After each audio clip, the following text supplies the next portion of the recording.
Today is July 28th, 2025, and my guest is Professor of English and author David Wyatt of the University of Maryland.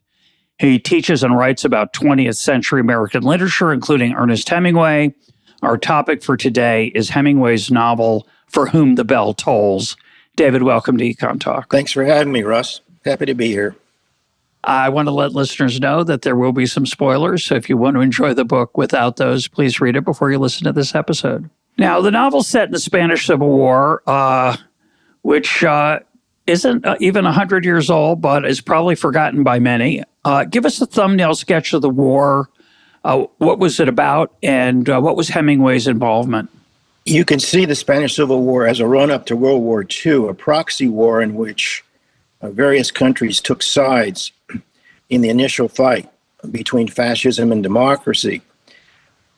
It took place in Spain from 1936 to 1939, and it was a war that was perhaps timed at that point in history because Spain had never had its French Revolution. In France, it was a class war as well. The military, the aristocracy, the church, the bankers on one side, and a whole array of the different class of persons on the other. France kept fighting this war, you might say, for the next 150 years. Spain never had such an outbreak. And so in some sense, the pressures that were released in France and in Germany and Italy in the 19th century came to a head in Spain in the 30s because of the growing gap, you might say, between the haves and the have-nots. In the 30s, mid-30s, the Popular Front was elected to run the country. It was called the Republic. And this movement was an attempt to redistribute land, money, power, and it was resisted by the powers that be. When the front came in, they began an attack on the clergy and the churches, and there was some killing of priests. At this point, the forces on the right decided to take arms, and under Francisco Franco, they began a rebellion against the elected government called the Republic. So on the one hand, you had Franco and his fascists. On the other hand, you had this newly elected Republic. So it was a war between, you might say, the old guard and the new. And into this war came support from Germany and Italy for Franco and the fascists, and the Soviet Union supports the Republic. So it's a proxy war in that sense.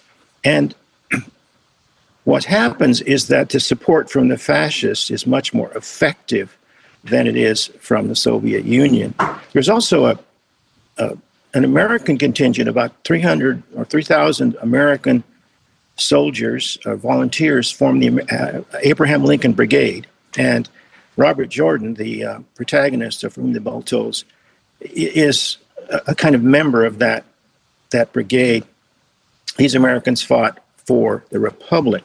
When I say that this fascist support was more effective, you see this in the novel when the planes come and bomb El Sordo. These are planes, German and Italian planes, probably mostly German planes. So that Franco and his fascists were much more well-equipped than the other side. Hemingway loved Spain, and he had been going there since the early 1920s, probably his favorite country in Europe. When the war breaks out, he decides he wants to cover it. He's a war correspondent. He was a correspondent in the Greco-Turkish War, the Spanish Civil War, World War II. He went to the wars. So he spends 4 visits in Spain, gets there in 1937, about, half a year or so, 9 months after the war begins. He sets up headquarters in Madrid, and there he falls in love with Martha Gellhorn, another war correspondent. And this is when their affair begins and will eventually lead to his divorce from Pauline Pfeiffer and his marriage with Martha. So he goes to the war, he goes to the front, he's often in action. He's not carrying a gun, but he's very close to the front lines in many cases. He befriends the great photographer Robert Capa, the war photographer, and he says at one point, "We were never happier than when we thought the Republic had a chance to win." Of course, the Republic lost, Franco wins, and for the next 30 years, Spain exists under a kind of right-wing oppression, which eventually is lifted in the 1970s. So the other thing I just want to add about the Spanish Civil War, first, many intellectuals got involved, typically on the side of the Republic and the communists. George Orwell famously broke with communism after seeing what happened in the Spanish Civil War. Lost a lot of friends. We did an episode with Christopher Hitchens on that long, long time ago, which we'll link to. But the other thing I want to add is that, so the war goes 36 to 39. It ends with Franco ascendant as dictator, a position he holds till 1975. Hemingway was clearly on the side of the Republic against the fascists. Robert Jordan, the protagonist, is clearly on the side. He's fighting for the Republic against the fascists.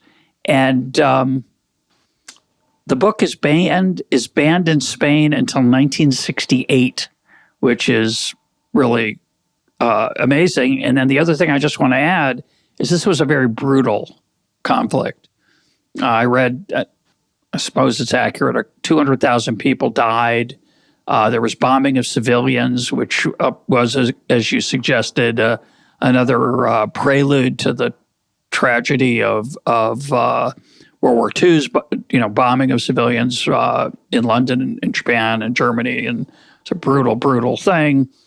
Guernica, Picasso's painting, is an example of that.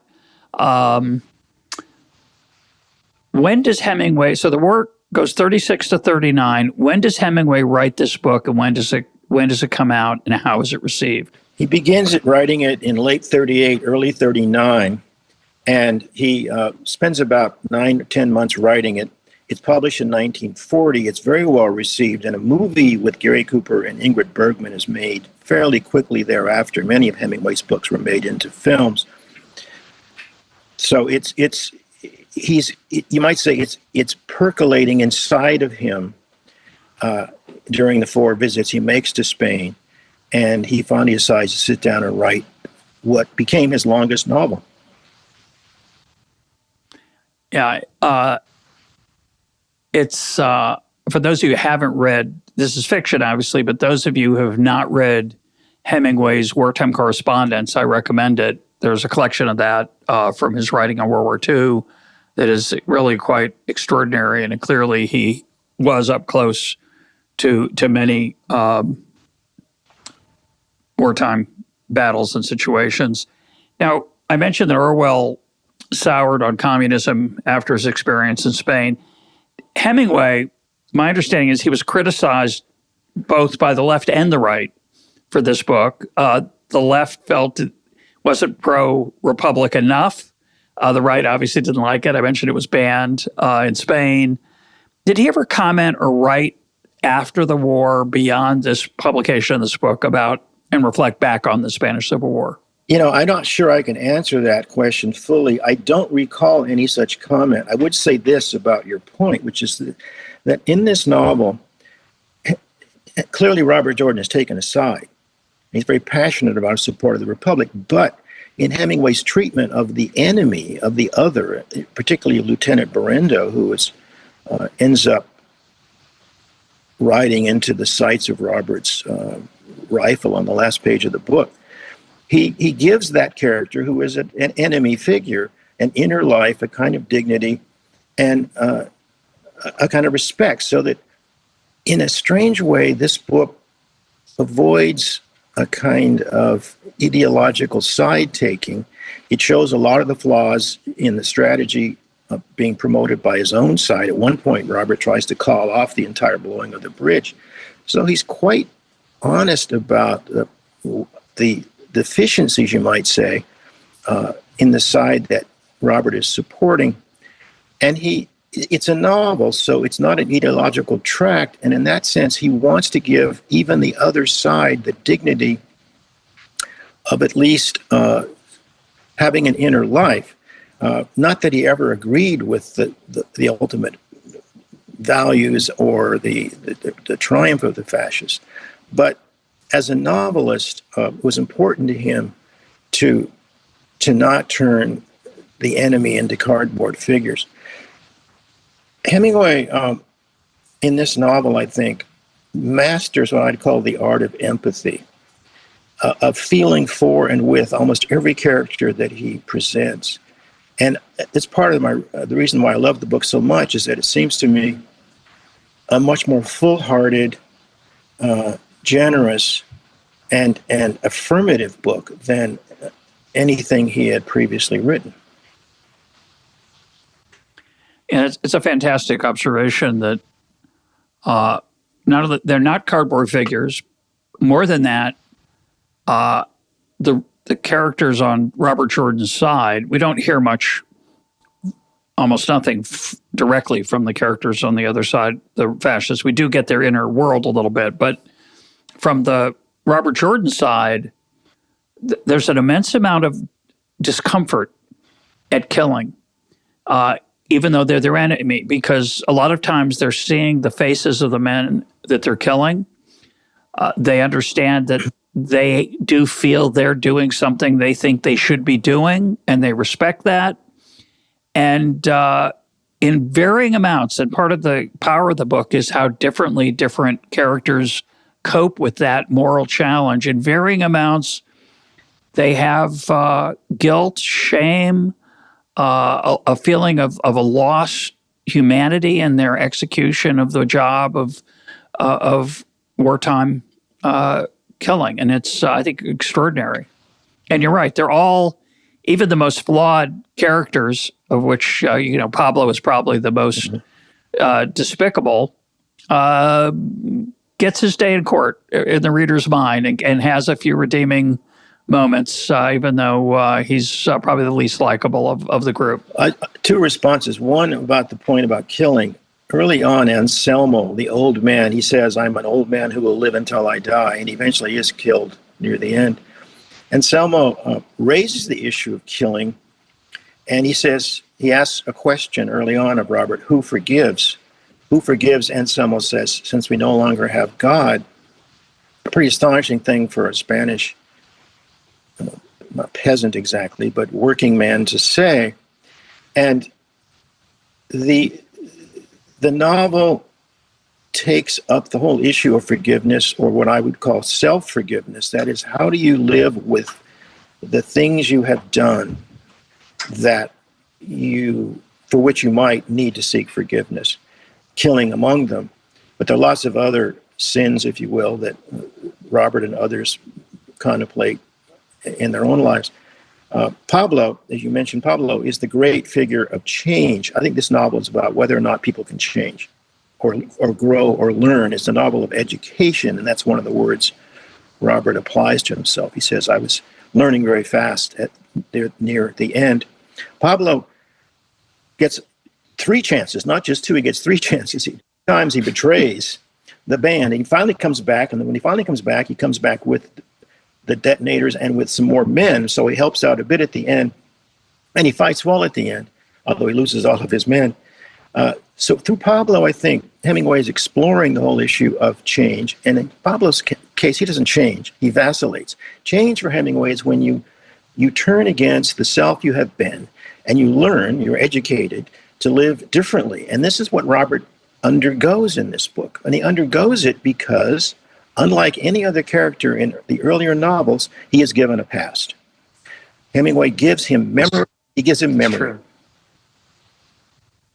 Yeah. I just want to say one strange thing about the pace. Then I want to ask you something else. But there's a weird tension in that time moves extremely slowly in this book. We're waiting. Everybody's waiting. We're waiting for this mission to reach its conclusion. And in a way, that's what the whole book is.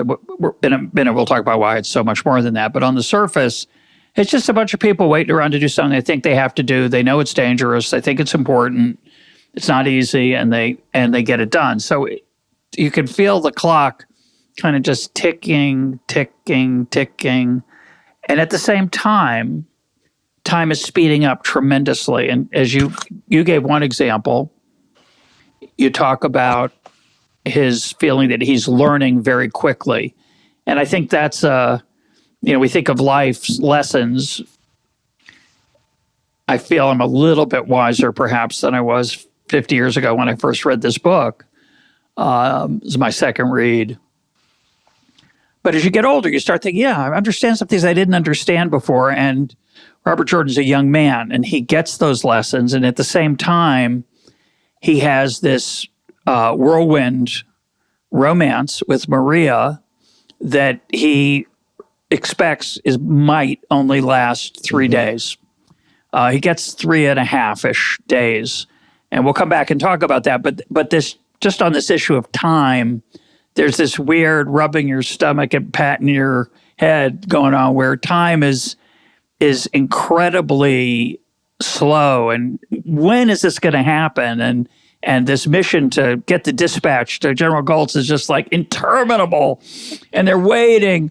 And at the same time, he's hurtling towards the end of the book, and many, many things are happening at an accelerated pace. I hadn't realized that until we talked. I think that's an extraordinary achievement to have those two things going on at the same time. Well, it's a brilliant description of the two tensions at work. On the one hand, it's a book about the proper timing of an explosion, the blowing of the bridge, and that's going to be the climax.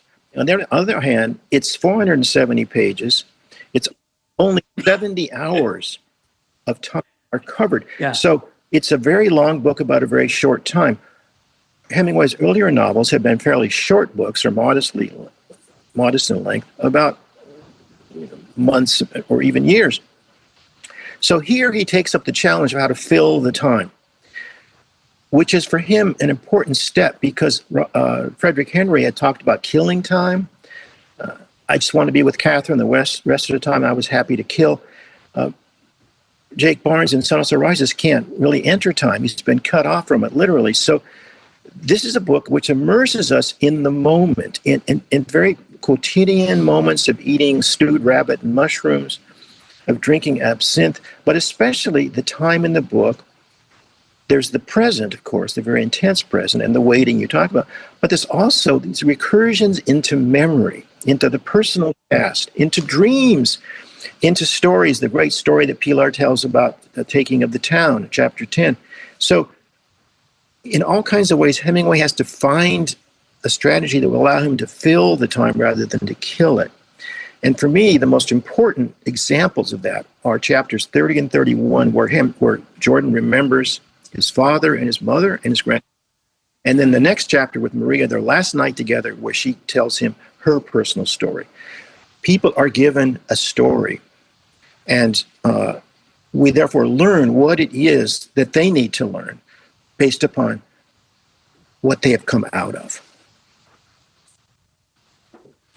Yeah, maybe that's the answer to my next question, which was, even though not much happens, the pace never flags. It's a page turner. You read it with great anticipation.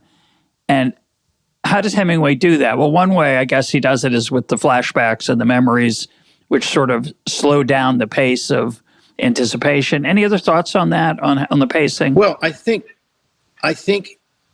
he wanted two things. He wanted the sense of apprehension you're talking about, of expectant waiting. And he also wanted to show how life goes moment by moment, to the quotidian, the everyday, the banal, the cooking, the looking, the savoring, and the love making, of course. Time is always made for love in Hemingway, although it rarely goes as well between two people as it does between these two. It's kind of a magical thing, this love affair. It happens very suddenly. They fall in love without any prelude. They're quickly in bed, and you believe in this because you understand this is a heightened experience, given the apprehension, the pressure which they're up against. And so people have complained about the love affair. They've complained about the characterization of Maria, who's quite young. But my sense is this is a romance. Hemingway was a great partisan of romance, which is to say of a heightened reality to which many of us may in our lives aspire but rarely reach. And he's giving us, therefore, an image of what might be possible for them and maybe for us. Yeah, no, I love this idea that you can live 70 years in 70 hours. And he's constantly, Robert Jordan is constantly wondering. He doesn't know what his fate will be. He's trying to convince himself that that's enough, that time is inherently, ambiguous and elastic, and an extraordinary 70 hours could be, quote, enough. It's an interesting way to live. Well, he talks very explicitly about time. He talks about the difference between duration and intensity. And you can argue that duration has been the problem for his characters heretofore, especially for Jake and for Frederick. Intensity is what Frederick experiences in almost every moment. And so it's a model of how to penetrate duration and to live a full life. And of course, Hemingway needed the pressure of war very often. Most of his novels deal with it, to kind of create that back pressure, which heightens the intensity and the importance of the love. At one point, he says, "I wish there was more time." And we do too. But the great thing is Hemingway's already given us that this book has so much more time in it, in the sense of incident, memory, dreams, all the rest that make it such a rich experience. Now, there's two very powerful flashbacks or stories retold. One highlights what's fabulous about those two flashbacks. One highlights the cruelty of the Republicans, and one highlights the cruelty of the fascists. I think they're both told by women, which is interesting. Women are often the victims of war. It's an incredibly effective way to let him comment on the inhumanity of human beings to each other, especially during wartime. Well, yes, Pilar tells the first story and Maria tells the second. Chapter 10, Pilar gives this beautiful rendition of how the Republicans and Pablo's band took the town, and then they marched the fascists out, people they deemed to be fascists, between two lines of men with holding flails. They beat them and then they throw them off the cliff. And this is an example of where Hemingway allows the other, the enemy, if you will, the fascists in this case, to become humanized. Each one has a story. Some behave badly, some behave well. But Don Guillermo is a fascist, as Pilar says, because of the religion of his wife. And he honors that, and so he takes that side. When he is marched out between the two lines, his wife yells out something about, "I go with thee, I want to go with thee." And he turns with tears in his eyes and gestures toward her, and then he's mocked by the men with the flails. And at this point, your sympathy is clearly with him. This is a man who, because of his loyalty to his wife, has perhaps chosen the less sympathetic side. And we sympathize with the two of them as she witnesses him going to his death. And the terrible thing about this whole incident is that it seems like a victory, but is that the chapter ends with the line about, and the next week or the next day, the fascists came and retook the town. So much for that victory. And Pablo later feels true regret about what he did. So that's an example of Hemingway complicating side-taking. If I might, I just would turn to Maria's example, when Maria tells Robert about her rape and the haircutting that she endured when the fascists took her town. And there again, they kill her parents. And this is an amazing echo.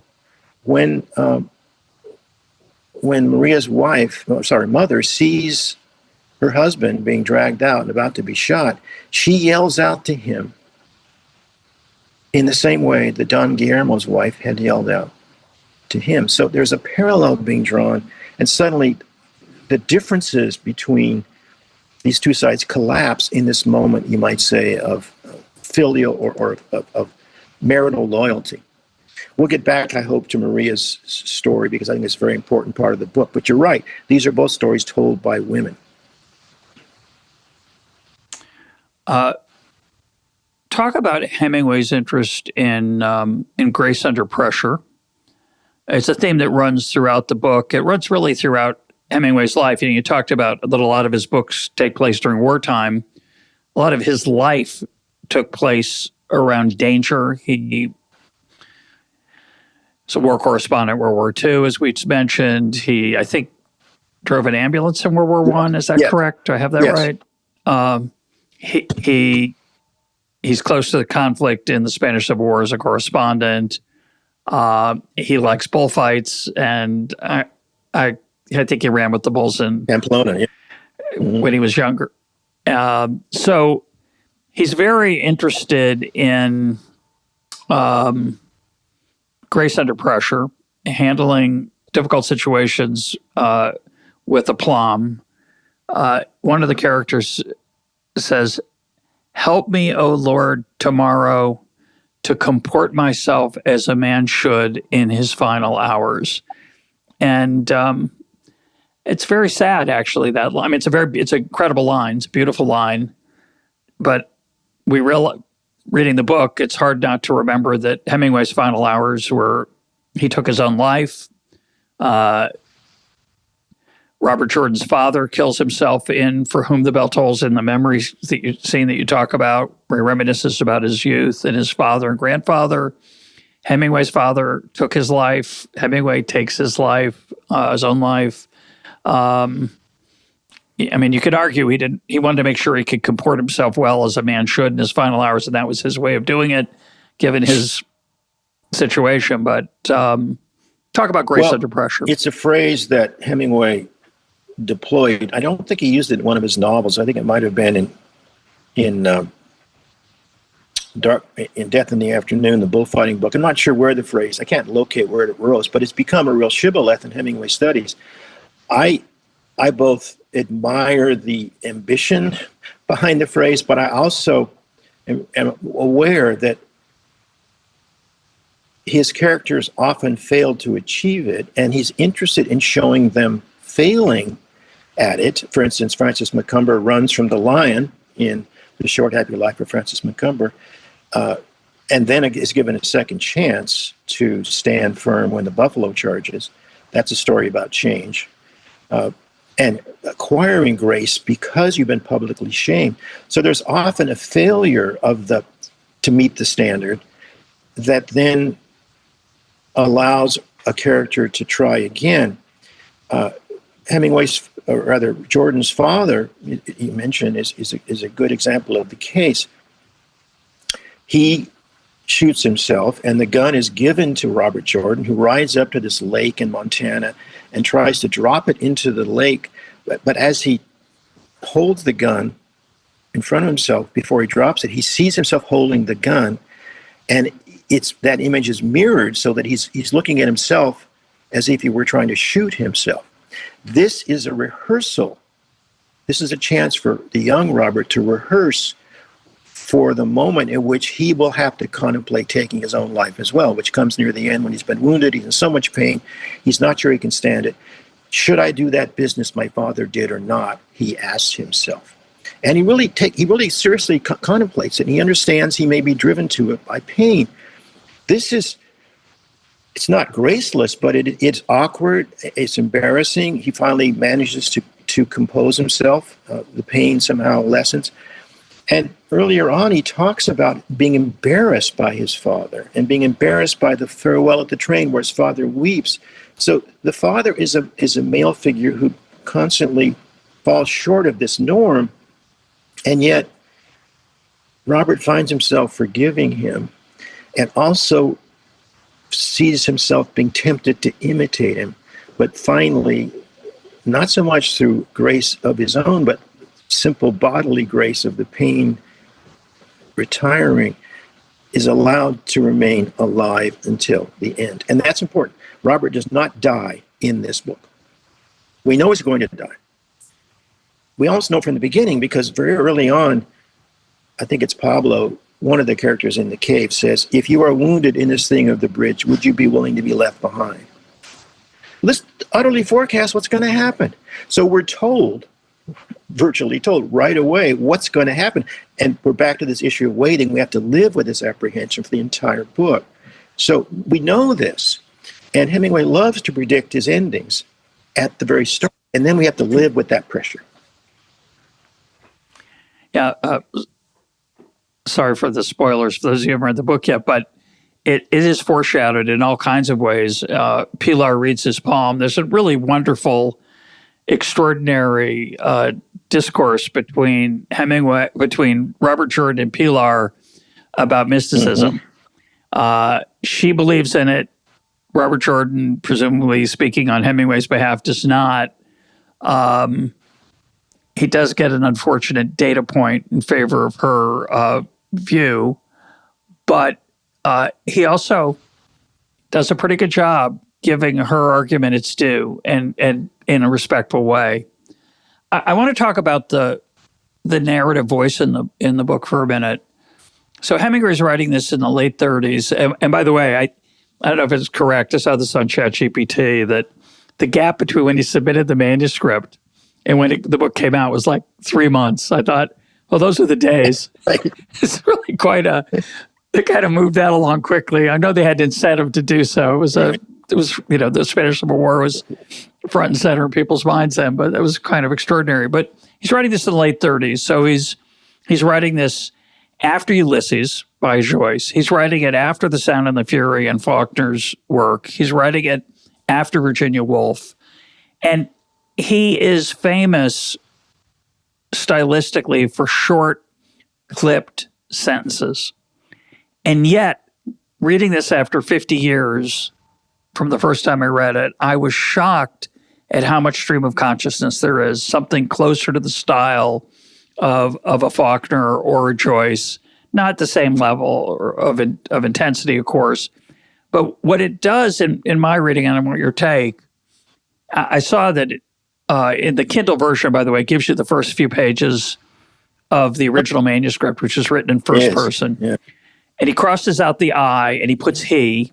So he writes the book in third person, and yet you feel like it's in first person. And one of the reasons you do is that for more than one character, mainly Robert Jordan, but for others as well, you get into their head and you get their stream of consciousness in longer sentences than you normally associate with Hemingway. Well, that's a key point. My argument in my book about Hemingway is that the early style, which is the style for which most people remember him, is something that changes. And by the mid-30s, with the two non-fictional books, Green Hills of Africa and Death in the Afternoon, he's already shifting away from that clipped style of omission and of short sentences to a much more meditative, reflective, recursive style, which finally culminates in this book. What this book is about is thinking. There's not much thinking that goes on in the earlier books in the sense of willful going into the mind. Frederick and Jake Barnes each only have one memory in the entirety of their novels, memory of home. And it sort of befalls them, but ordinarily they try not to think because there's too much that they're haunted by and they don't want to allow themselves to go there. Robert is given an immense freedom to think. He even talks to himself.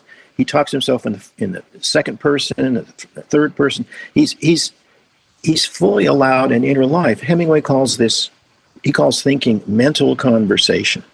And he uses that phrase at the end of Big True Hearted River, which is the last story in Our Time, in a passage which he eventually cut, a passage at the end of the last story in which Nick is walking back from fishing and he begins to think. And he's a writer, it turns out, and he thinks about Cezanne and wanting to write the way Cezanne painted the country. And he has all kinds of sort of fantasies about his future writing career. Hemingway cut that all out. He says this story does not need mental conversation. Robert gets mental conversation, and that's the difference. We get to go inside of a person and watch how a mind works. So I want to give an example of his style that I just think it was my favorite example probably in the book. it's about the passage I'm going to read it's about death and life. We'll come back and we'll talk just about death in a minute, but this passage is memorable because of the way he talks about life. And what he's going to say in this passage is, life's pretty great. But he manages to say this in such an extraordinary way. So he says, if one must die, he thought, and clearly one must, I can die, but I hate it. Dying was nothing, and he had no picture of it nor fear of it in his mind, but living was a field of grain blowing in the wind on the side of a hill. Living was a hawk in the sky. Living was an earthen jar of water in the dust of the threshing, with the grain flailed out and the chaff blowing. Living was a horse between your legs and a carbine under one leg, and a hill and a valley and a stream with trees along it, and the far side of the valley and the hills beyond.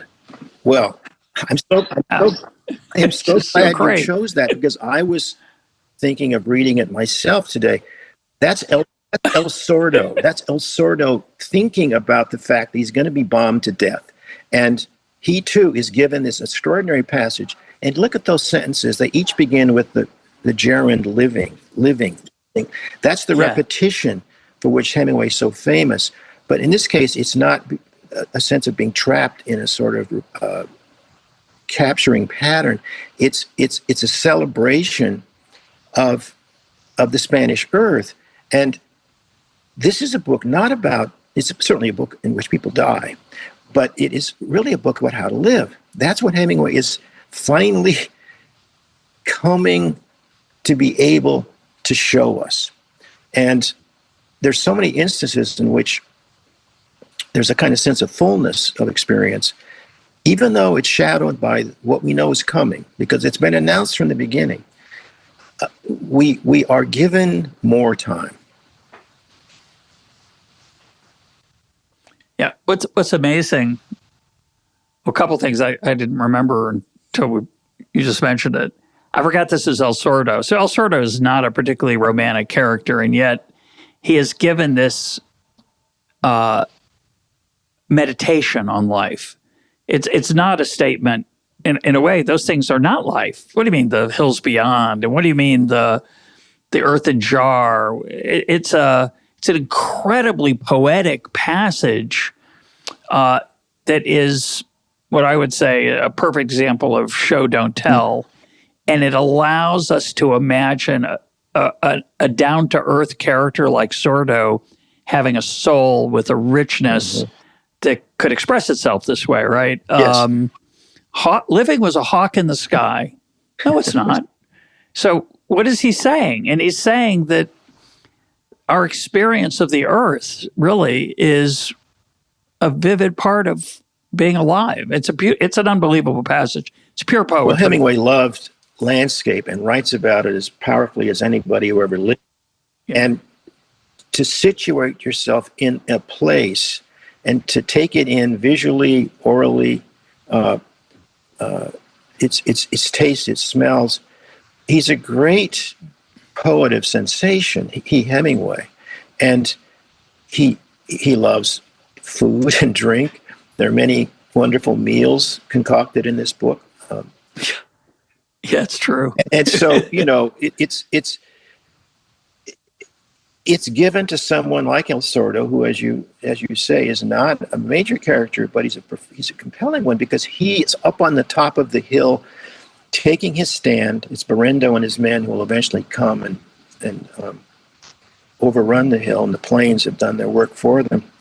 And yet he's given, this is an example of what I mean by the generosity toward characters. He's given this, as you call it, a very poetic meditation. It's amazing. I forgot about how good the food is.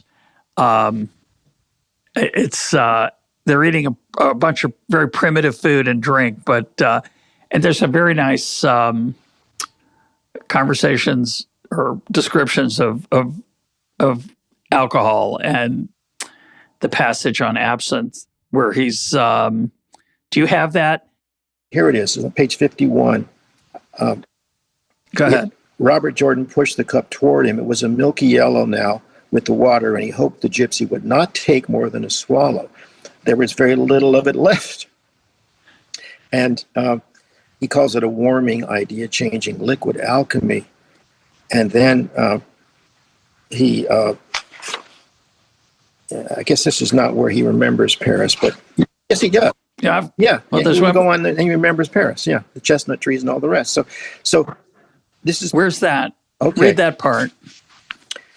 There was very little of it left, and one cup of it took the place of the evening papers, of all the old evenings in cafes, of all chestnut trees that would be in bloom now in this month, of the great slow horses of the outer boulevards, of bookshops, of kiosks, and of galleries, of the Parc Montsouris, of the Stade Buffalo, and of the Butte Chaumont, of the Guarantee Trust Company, and the Ile de la Cité, of Foyot's old hotel, and of being able to read and relax in the evening, of all the things he had enjoyed and forgotten, and that came back to him when he tasted that opaque, bitter, tongue-numbing, brain-warming, stomach-warming, idea-changing liquid alchemy.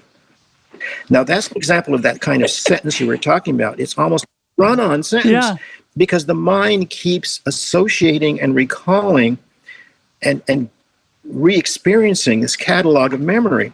The style, therefore, has to capture that motion of mind. Yeah, and that's as close as he's going to get to the Madeleine's of Proust. Right. You know, the ability of food or drink to evoke memory. Memory is so important in this book because it's been a fugitive commodity for most of Hemingway's characters, male characters, and to be given the privilege and the power of recall. The reason that Robert and Maria can have their last night and he can open himself up to her story, which is very painful for him. He says, don't tell it. He doesn't want to listen. Nay, I must tell it. And she makes him listen, and he finally surrenders. The reason he can listen to her memories, which are mostly painful, is because in the prior chapter, he has had his reckoning in memory with his father.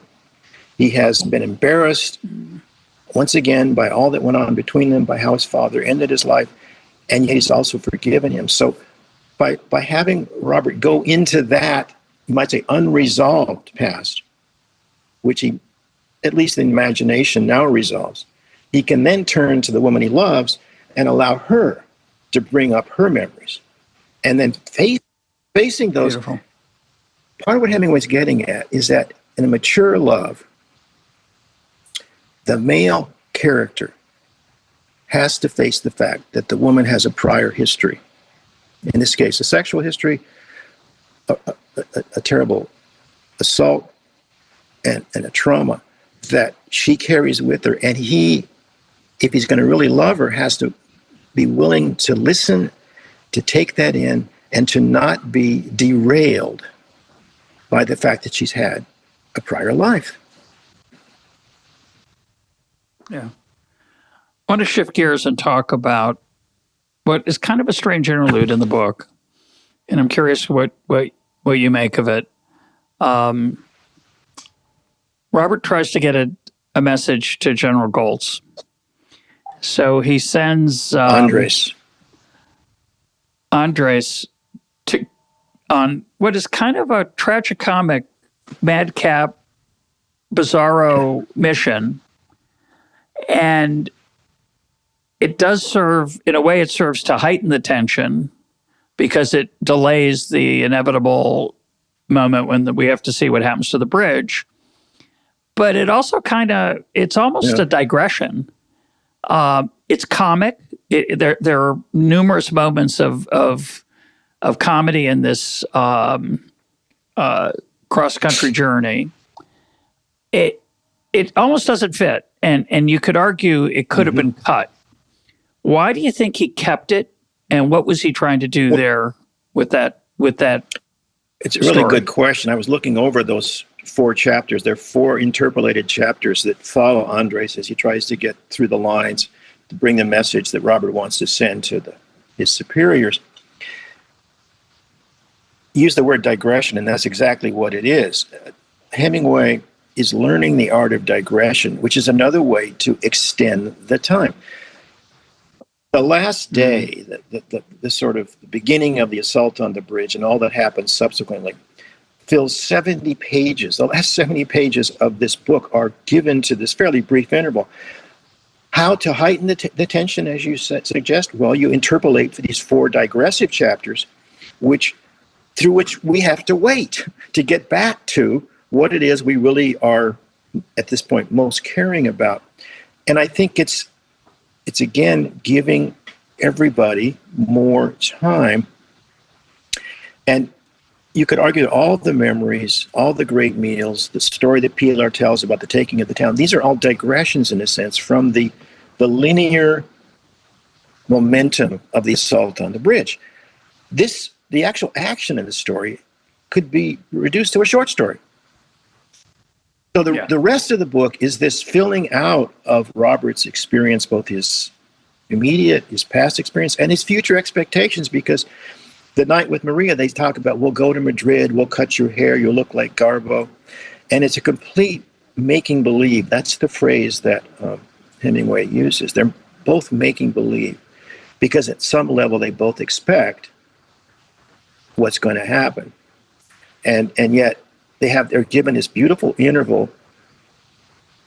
Hemingway describes it as a complete embracing of what would not be. And this is about believing in a fiction. And Hemingway is coming to understand the value of this. He's always known it. But the ultimate fiction that these characters live out and believe in is romantic love. The other one, I suppose, is, shall we say, historical change, trying to fight a war to change a country for the better. And so he's highlighting for us how any of us who are involved in a love relationship have pitched into a fiction, a thing we only make true by continuing to believe in it. It's something we make up. It's not a given. It's made, and they make love in the very brief time they have, and it's real. It's true insofar as they believe in it.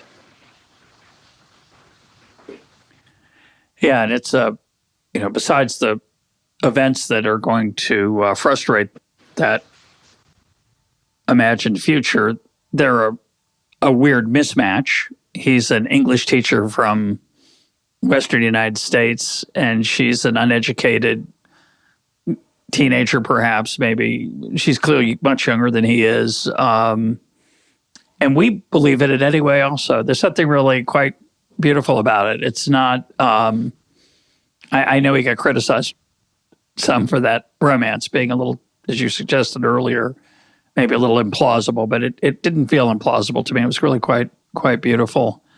The other thing I felt about the interlude of the delivering of the message was, here we have, I thought this was incredibly effective, not so much in the moment. When I was reading it, I'm thinking, come on, let's get to it. Okay, then you just know it's not going to go well. It doesn't. It's not going to end. It's not going to end well. It's like, let's get through it. I want to find out what happens. But when I reflect back on that digression, it really is. It's quite extraordinary, because Robert Jordan is on the ground literally through a good chunk of the book. He is in the trenches, as we say about soldiers. He's got the pine needles around him, and he's immersed in it, and he's so immersed in it that it's an extraordinary meditative experience that we experience alongside him as he prepares for what he knows will be the decision-making, the emotional challenges and threats to his ability to complete his mission. And then we've got the generals, the people in the headquarters who are either corrupt, essentially, as Marty is, effectively, corrupt, or, it's, Goltz, who we have all this hope for, says basically, well, it's probably not going to work, but maybe it will. And it's to contrast his I don't know what you would call it, ambivalence or uncertainty about casualness, even about this moment in the war, with Jordan's and his team who are living this with this unimaginable intensity. So that does give it an incredible power that I don't think I appreciated when I was reading it. I only get it now. Well, I think Orwell is very good, too, on the whole kind of chaotic nature of this resistance, the shifting alliances, the strange cooperations. That it's a civil war, and it attracts all kinds of hangers-on as well as competent supporters. So I think that the larger strategy of the war, even the kind of principled aims, were so often compromised, as they are in all wars. But this one in particular was a very ugly, destructive civil war, which of course ended in 30 years of more than 30 years of fascist repression. Hemingway couldn't go back to Spain for almost 15, 20 years. He goes back finally in the late 50s to write a book about bullfighting, but he was denied, you might say, the ability, or denied himself the ability to return to his most beloved country because he was so heartbroken about what had happened. I want to read a quote about death, and which is always kind of hovers over this book alongside life. And I thought these two quotes illustrate that. The first is, he's talking about death, everyone has to do this one day or another. There's a certain recognition of the inevitability. And then shortly after that sentence, the character said, I think it's Robert Jordan, I hate to leave it is all. I hate to leave it very much. And I hope I have done some good in it. And then just after that, the world is a fine place and worth the fighting for. And I hate very much to leave it. I thought that was a credo, maybe certainly for Robert Jordan, but probably for Hemingway too. He continues, and you had a lot of luck, he told himself, to have had such a good life. Yeah. And later on in that same paragraph, he talks about there's no one thing that's true, it's all true, which is for him a major thing to say, for Hemingway and for Robert both, because it's a movement away from a kind of credo or a rigid code to accepting, I suppose, all kinds of experiences and points of view. What you just read us reminds us of how much time we spend inside of Robert's head. He's been injured now, and he's thinking back on his life. And it's a beautiful and prolonged meditation. At one point he says, I hope I've done some good in it. I've tried to do with what talent I had. And then he corrects it. And he italicizes the next sentence. Have, you mean? All right, have. He brings it into the present tense. Whatever we had, we have. And he has it to the end. He accepts it all. He forgives what he can forgive. And he affirms how good it was. That word good is one of Hemingway's favorite words. His characters are seeking for the good place. The phrase occurs in this book too. And so he's able to say farewell. I mean, my favorite saying in the book is, I go with thee. When he says I go, you must go. I'm wounded, you must go. I go with thee. And she says, no, I say, no, I go with thee. What he means is, it's a literal statement. He says, I want to be accurate. It's literally true. If she leaves and she survives, he goes with her, thee. And the thee, of course, reflects the head quote from John Donne, ask not for whom the bell tolls, it tolls for thee. So he's the theeness in the book, rather than you. Hemingway uses thee, the formal thee, is a kind of echo of Donne.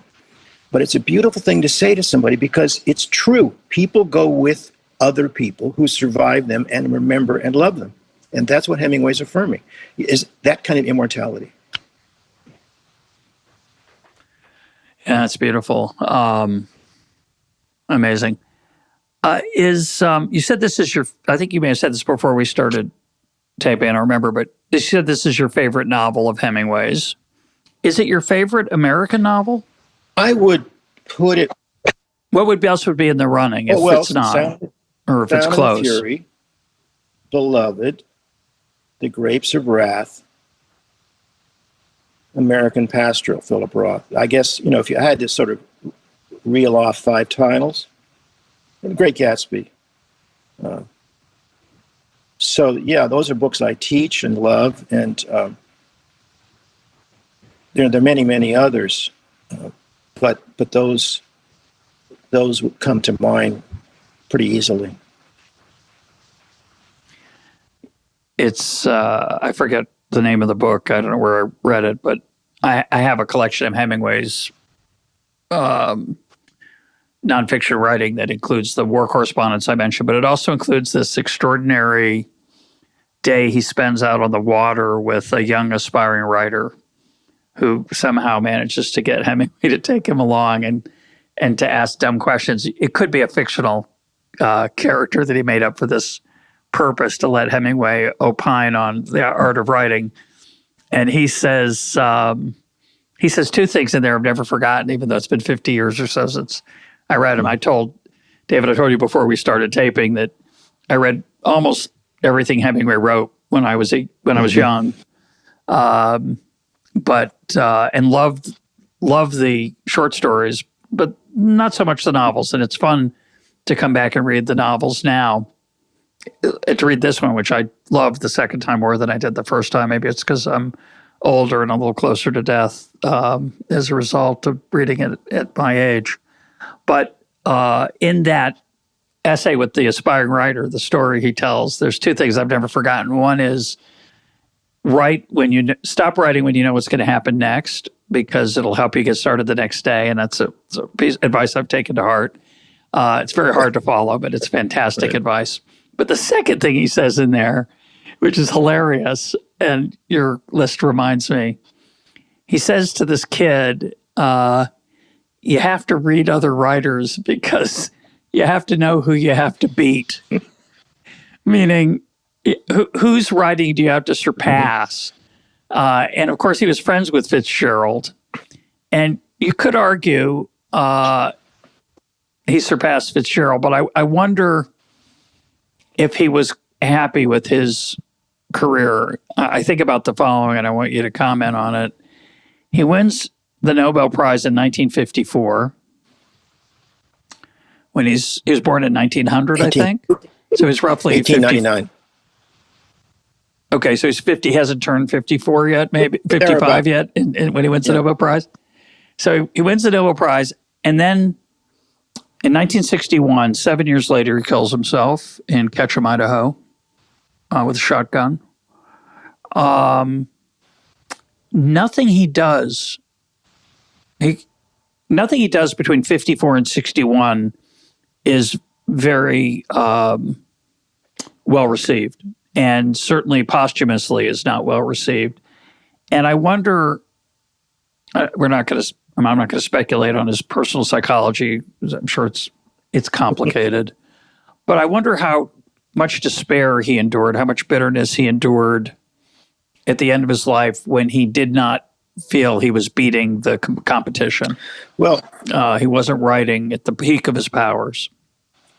The whole or do you disagree? I disagree in a sense that I would say that the posthumous career, I've written a bit about this, is much richer than people realize. And if you take A Movable Feast, which is published in 1964, Mary puts it together, his fourth wife, it's probably the most beloved book he ever wrote, his memoir. Love that book. This is a posthumous book. Then in 1970, we get Islands in the Stream, which is a much underrated, again, war novel set in Bimini and Cuba. Then we get, in 1986, The Garden of Eden, a very controversial book, but it changed Hemingway's studies because of all the gender bending in that book, all the role-playing and switching of gender behavior. It reoriented the field and allowed people to begin to see in Hemingway, kind of looking back through the lens of The Garden of Eden, that he was not championing some kind of masculine code, but much more interested in vulnerability and what I call the pathos of gender, the fact that we're each assigned something called a gender at birth, which can feel very limiting as a identity. So And there are more books than I've even enumerated that were being written and worked on in those last years. So he was actually quite productive. What he couldn't do was finish. And so what had to happen was that other people, editors, had to finish for him. And there are more books by Hemingway published after he died than while he was alive, especially if you now include the Letters Project, this beautiful project Cambridge University Press is doing of his collected letters, which are, it's an astonishingly rich undertaking there. I think there's 6 or 7 volumes. There probably will be 13 or 14 or more by the time we're finished. Well, I'm a huge fan of A Movable Feast. It's I recommend it also. You want to recommend 2 or 3 short stories that somebody who's never read them might start with and that you particularly enjoy? Well, I just pulled a book off the shelf, a house I'm renting, called This Is My Best, where in the 40s, maybe the 50s, writers pick one story or poem to have featured in this volume. Hemingway picked The Short Happy Life of Francis Macomber, which is a very long short story, and to my his greatest short story in this, again, the generosity toward a character who's given a second chance. I love Now I Lay Me, which is a Nick Adams story about a wounded veteran who lies in bed listening to the silkworms chew the leaves and engages in a process of remembering back, which is the beginning of this project of allowing memory to intrude. And of course, what he remembers are his mother and his father. And then I guess Hills Like White Elephants, which is a story in which a young couple, not married, are at a train station in Spain, and they're discussing something he wants her to do. It's never named, but it's an argument that builds in tension, and it's pretty clear that it has something to do with an unwanted pregnancy. And that story shows Hemingway, again, this issue of side-taking, siding with both parties, but especially entering into trying to enter into the subjectivity of the female character with sympathy and understanding. And I would just add the story, A Clean, Well-Lighted Place, just because I love that title, and it captures something about being a writer and frequenter of cafes and bars, and it's a lovely line. It is. How has his reputation risen and fallen since his death? Well, it's been I think a bit of a roller coaster ride. I think it fell off due to all kinds of forces and fashions. All I can say, I think it's recovered a considerable amount of standing because of the deeper attention given to the posthumous work and the Letters Project and the various biographies that have continued to be generated. When I teach Hemingway, my students fall in love with him, and especially my female students.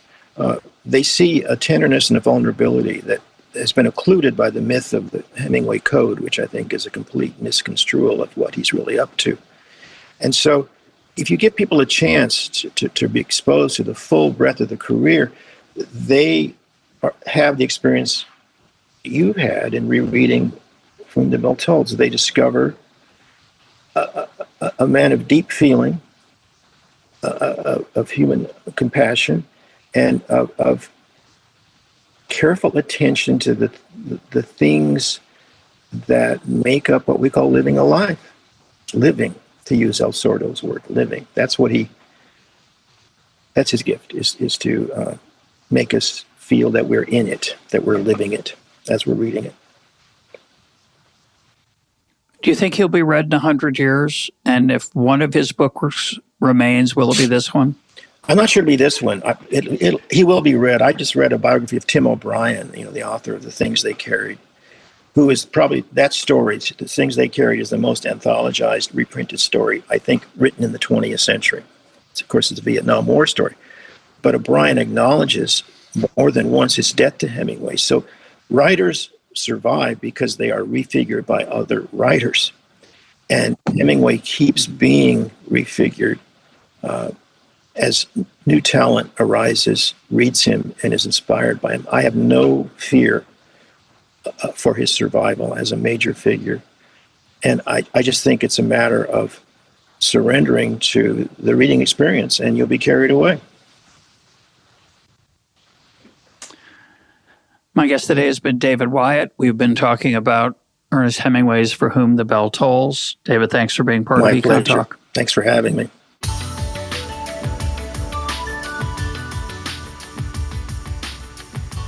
This is EconTalk, part of the Library of Economics and Liberty. For more EconTalk, go to econtalk.org, where you can also comment on today's podcast and find links and readings related to today's conversation.